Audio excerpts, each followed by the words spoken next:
आजिर एही कालांशरे समस्त भाई भौणी मानकु स्वागत तथा अभिनंदन। भाई भौणी पूर्वरु आमे अ आ हर्षई दीर्घई हर्षौ दीर्घौ रु ए ऐ ओ औ अक्षरर परिचय पाई सारिछु। ताहेले आज आमे क ओ ख मूल अक्षर लगाई केते गुड़िए चित्र सह शब्द पठन करिबा। एई देख यह होछि कलश। कलशर चित्र करे कलश। कलम करे कलम। कमला करे कमला। कइछ करे कइछ।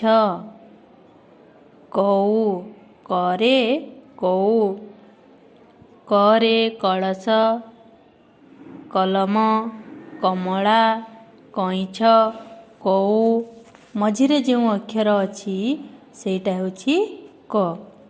ठीक सेहीपरि आमे ख मूल अक्षर लगाई चित्र सह शब्द को पठन करिबा। एबे देखिबा भाई भौणी यह हेउछि खटर चित्र। खरे खट। खजुरी खरे खजुरी। खपर खरे खपर। खबर खरे खबर। खरा खरे खरा। खरे खट खबर खजुरी खपर खरा। मझिरे जो अक्षर अछि सेटा हेउछि ख। ताहेले भाई भौणी आज आमे क ओ ख मूल अक्षर लगाई अनेक गुड़िए शब्द शिखिबा सह क ओ ख अक्षरर परिचय मध्य पाइले।